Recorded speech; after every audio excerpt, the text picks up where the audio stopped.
हम इस वक्त रबिपुरा गांव में हैं, ग्रेटर नोएडा के। अभी आप देख रहे होंगे आजकल काफ़ी ट्रेलर आ रहा है। गदर 2 सनी देओल की रिलीज़ होने वाली, अमीषा पटेल है उसमें, उसकी प्रमोशन चल रही है। उस पिक्चर को देखने के लिए क्या भीड़ होगी आप देखिए आसपास। ये रबिपुरा गांव है ग्रेटर नोएडा का, और यहाँ पर जो असली गदर फिल्म की किरदार हैं उनको देखने के लिए यहाँ पर लोगों की भीड़ लगी हुई है।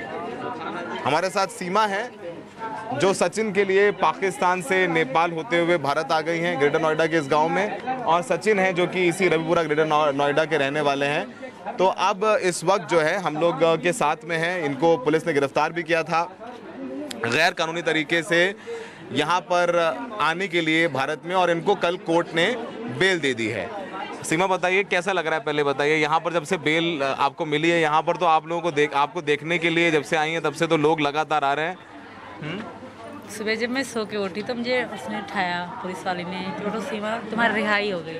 हाँ। तो मैं तब चीख पड़ी क्या सच में, क्योंकि मुझे था कि 6-5 महीने तो मैं यहीं पड़ी रहूँगी कि कौन करेगा, ये भी यहाँ, पापा भी यहीं जेल में थे, मैं भी जेल में थी। तो उम्मीद डेली न्यूज़पेपर तो पढ़वाती थी किसी न किसी से, पर उम्मीद नहीं थी कैसे हो जाएगा। तो खुशी की कोई हद ही नहीं थी मेरी तो। और यहाँ देखने वाले इतने लोग आ रहे हैं आपको, हैं? अच्छा लग रहा है, बहुत खुश हूँ मैं। बहुत खुश हैं आप?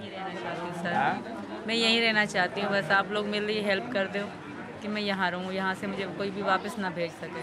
वापस नहीं भेज सके। अच्छा, आपने सिंदूर भी लगाया हुआ है, बिंदी भी लगाई हुई है, साड़ी भी पहनी हुई है, तो एक भारतीय महिला की तरह जो शादीशुदा हो जाती है, चूड़ी वगैरह भी पहनी हुई है, तो आप पूरी इंडियन ही हो गई। तो आपने ये अच्छा लग रहा है ये पूरा सब कुछ? बिल्कुल सर, मैंने ये धर्म स्वीकार कर लिया। जब मैं हिंदू, मेरा पति हिंदू, तो अच्छा लग रहा है। तो देश भी अब मेरा हो गया, इंडिया भी, अब मैं इंडियन हूँ। अब आप इंडियन हैं? थोड़ा कागजी है वो हो जाए फिर बस। कागजी हो जाए। अच्छा सचिन, कैसा लग रहा है? अब आज तो कोर्ट से भी बेल मिल गई, अब थोड़ा सा डर जो लग रहा था कि छुप छुप के रह रहे थे, अब थोड़ा सा राहत है कि अब तो लीगल तरीके से निकल करके आगे बाहर? ना जी सर, बहुत अच्छा लग रहा है, हमें बहुत खुशी भी है कि हम दोनों यहाँ पर बैठे हैं, हमारी बेल भी हो गई। अच्छा लग रहा है? बहुत अच्छा लग रहा है। और समाज से तो सपोर्ट मिल रहा है खूब? जी सर, सबसे सपोर्ट मिल रहा है। सब क्या कह रहे हैं आकर के आपको? सब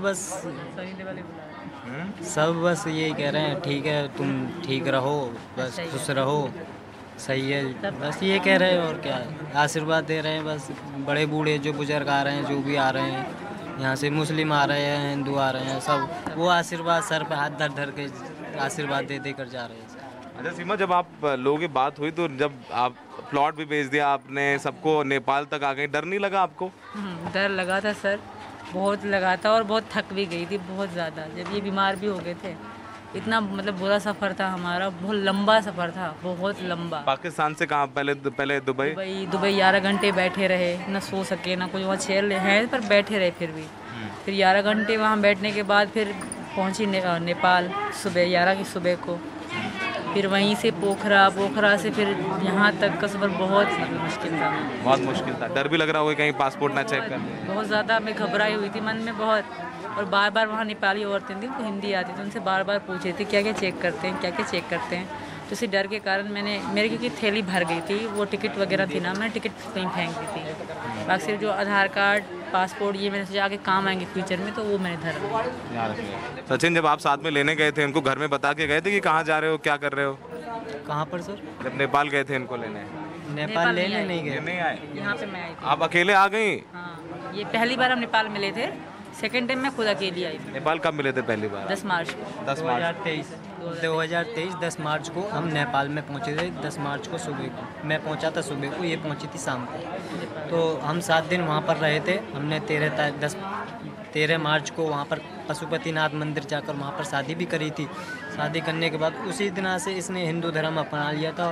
फिर 7 दिन हम रहे थे, रहने के बाद बस ये अपने यहाँ पर चली गई, मैं अपने यहाँ पर आ गया। आने के बाद बच्चे नहीं थे, अकेली आई थी। मैंने बोला मैंने बच्चे वहाँ पर तेरा कोई भी नहीं है, तो बच्चों को साथ लेकर आइए आपके जो अब आवे। तो इसने बोला ठीक है कोई बात नहीं है।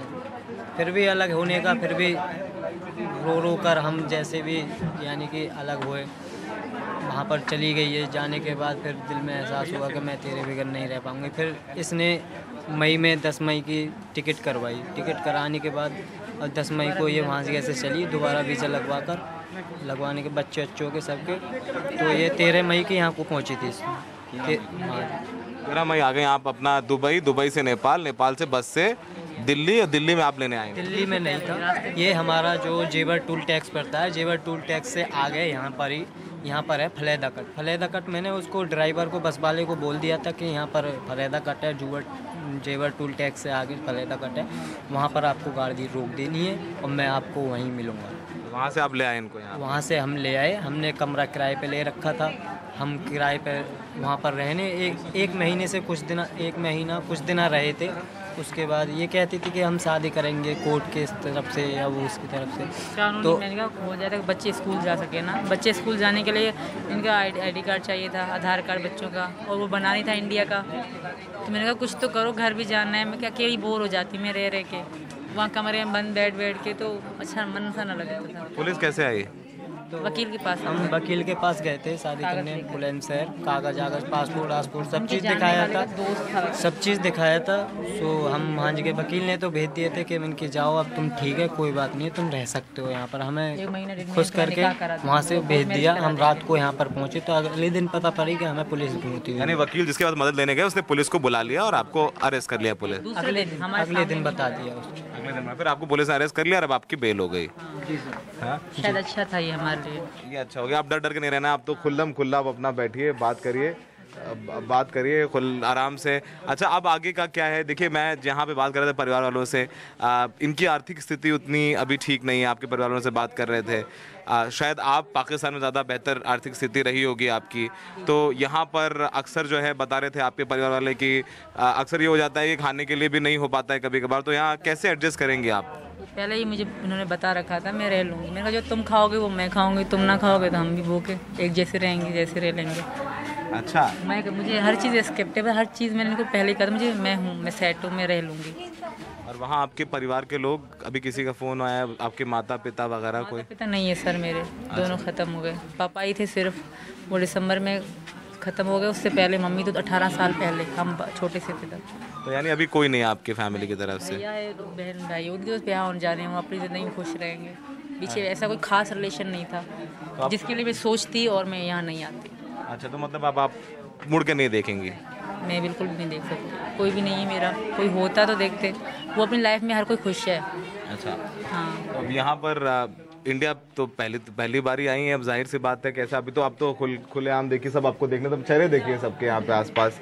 एक बार पवन जी जरा सबके चेहरे दिखाइए, यहाँ पे सबके चेहरों में मुस्कुराहट है, सब आपको देखने के लिए आ रहे हैं, तो इतना प्यार मिल रहा है आपको यहाँ पर। और जाहिर सी बात है, आप वही बोला ना कि इतनी जो है उत्सुकता, इतनी ज़्यादा भीड़ गदर 2 देखने के लिए नहीं हुई, इतनी यहाँ पर हैं? ये क्या है? ये भैया जैसे फ्रेंड है। ये पबजी? अच्छा, तो आपने पबजी खेलना सिखाया? नहीं ऐसे ही। तो ये पबजी खेलने से आप लोगों की दोस्ती शुरू हो गई, पबजी खेलते खेलते? हाँ, पबजी से ही मिले थे हम, पबजी से ही शुरू हुआ था ये सब पबजी गेम। अच्छा, आप क्या काम करते थे यहाँ पे तब? मैं काम जब लॉकडाउन चल रहा था साल 2020 में, सर हम जब फ्रेंडशिप हुई तब लॉकडाउन थे हमारे यहाँ भी और यहाँ पे भी। अच्छा, तो मतलब काम तो मैंने कई जगह कराया है, जहांगीरपुर में भी कराया, गाजियाबाद में भी कराया, दिल्ली में भी कराया और वहाँ पर भी कराया, क्या कहते हैं, मूवीज़ कंपनी में भी काम कराया। तो अपना काम करते हैं, ऐसे पैसे नहीं मिल पाते थे जो यहीं पर मिल रहे थे मुझे। तो अब गांव में पिताजी क्या कह रहे हैं? पिताजी कह रहे हैं कि शादी वादी अब एक तो हो गई, पशुपतिनाथ में आपने कहा मंदिर में करे, अब यहाँ भी तो करेंगे भाई? पिताजी का ये कहना ये है कि यहाँ जगह जैसे रीति रिवाज से यहाँ जगह हिंदू धर्म में शादी होती है, उस तरीका की जैसी भी हम पे बनेगी उस तरीका की हम तुम्हारी शादी कराएंगे। इनकी 4 बच्चे, आपको समस्या नहीं कोई? नहीं, कोई समस्या नहीं है, रखने के लिए घर वाले भी तैयार हैं और मैं भी तैयार हूँ। ये आपकी बेटी है? जी सर। उन्हीं से पूछे ये कौन है? ये कौन है? पापा। पापा है? तो और आपके वो जो शौहर वहाँ वाले, वो उनका कुछ नहीं, उनका कुछ आपने लीगल डिवोर्स लिया, क्या किया अभी? वहाँ लीगल यही है, उस तलाक हो गई तो हो गई, हमारे इस्लाम ज़्यादा माना जाता है। तो आपने उनको मैसेज क्या फ़ोन पे बता दिया? मैंने वैसे तो हो गया था हमारा, अभी भी वो वीडियो छोड़ रहे हैं तो मैंने उनको कहा आप इन वीडियो को इग्नोर कर दें, वे ड्रामा कर रहे हैं खाली कि मोदी जी ऐसा कर देंगे या ये जी ऐसा कर दें, वापस दे दें, ऐसा कुछ भी नहीं है। तुम पहले क्यों नहीं आए, पहले क्यों दब पड़े रहे वहाँ पे, अब क्यों याद कर रहे हो जब हमने अपनी ज़िंदगी का फैसला कर लिया तो अभी उनको याद हम आ रहे हैं। तो आप भी पबजी खेलती थी वहाँ पर, आपको मोबाइल फ़ोन पर पबजी का शौक था? बहुत ज़्यादा। मैं शुरू में इतना नहीं था, मैं होम स्पेस खेलती थी गेम, फिर ऐसे पबजी लड़कियाँ खेलती थी तो पबजी खेलना शुरू करा हमने, फ्रेंड खेलती थी मेरी, फिर खेलते खेलते आदत बढ़ गई। जब यही मिले थे 1 महीने बाद ये मुझे मिले थे जब मैं खेलती थी। तो फिर नंबर एक्सचेंज हो गया आप लोगों के खेलते खेलते, फिर बातचीत शुरू हो गई, फिर 2023 में आप लोग मिले, अप्रैल में नेपाल में, मार्च में मिले आप लोग, फिर वहाँ पे आपने शादी की, उसके बाद दोबारा आप मिल रहे हैं। तो फिलहाल आप देख लीजिए आसपास कितनी भीड़ है इनको देखने के लिए, सीमा को और सचिन यहाँ पर हैं, इन लोगों को देखने के लिए यहाँ पर भीड़ लगी हुई है सुबह से जब से आए हैं। तो फिलहाल यही कहानी, और अब इनका यहाँ पर हिंदू रीति रिवाज के हिसाब से समाज में भी एक शादी होगी और फिर इनका यही कहना है कि यहीं रहना चाहती हूँ, सरकार से भी इनकी यही अपील है। सहयोगी पवन के साथ ग्रेटर नोएडा से सौरभ शुक्ला, NDTV इंडिया।